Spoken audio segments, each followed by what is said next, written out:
গাজায় যুদ্ধবিরতি কার্যকর রাখতে এবার আন্তর্জাতিক বাহিনী মোতায়েন এ নিয়ে শুরু হচ্ছে গুরুত্বপূর্ণ আলোচনা। 25টির বেশি দেশের প্রতিনিধি অংশ নিচ্ছেন দোহা সম্মেলনে। কবে মোতায়েন হতে পারে এই বাহিনী? ইন্দোনেশিয়া কেন 20,000 সেনা পাঠাতে প্রস্তুত? দেখব আজকের বিশ্লেষণ।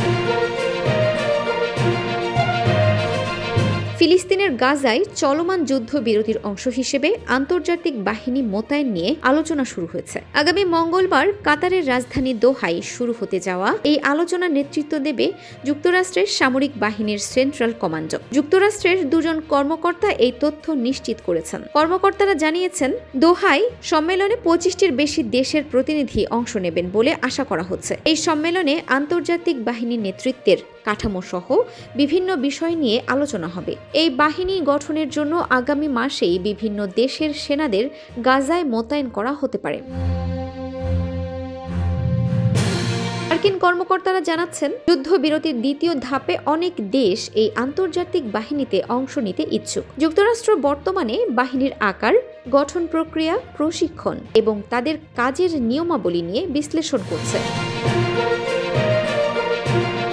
হোয়াইট হাউসের প্রেস সেক্রেটারি ক্যারোলাইন লেভিটো যুদ্ধবিরতির দ্বিতীয় ধাপ নিয়ে আলোচনার বিষয়টি নিশ্চিত করেছেন। এরই মধ্যে ইন্দোনেশিয়ার পক্ষ থেকে জানানো হয়েছে, গাজায় স্বাস্থ্য ও নির্মাণ সংক্রান্ত কাজের জন্য সর্বোচ্চ 20,000 সেনা পাঠাতে প্রস্তুত। দেশটির প্রতিরক্ষা মন্ত্রণালয়ের মুখপাত্র রিকো সিরাইট বলেন, এটি এখন পর্যন্ত প্রাথমিক পর্যায়ে রয়েছে।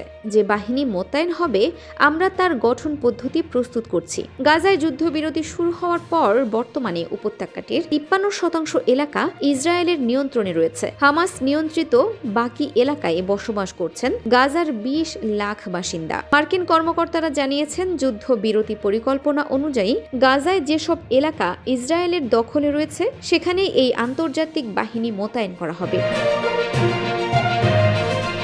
বিশ্লেষকদের মতে এই আন্তর্জাতিক বাহিনীর মূল উদ্দেশ্য হল যুদ্ধবিরতি পুরোপুরি কার্যকর রাখা, বেসামরিক নাগরিকদের সুরক্ষা দেওয়া এবং মানবিক সহায়তা নিশ্চিত করা। 25টির বেশি দেশের অংশগ্রহণে এই আন্তর্জাতিক বাহিনী কি গাজায় স্থিতিশীলতা ফিরিয়ে আনতে পারবে? ইন্দোনেশিয়ার 20,000 সেনা মোতায়েনের প্রস্তাব কি আলোচনার দিক পরিবর্তন করবে? কমেন্ট বক্সে আপনার বিশ্লেষণ জানান।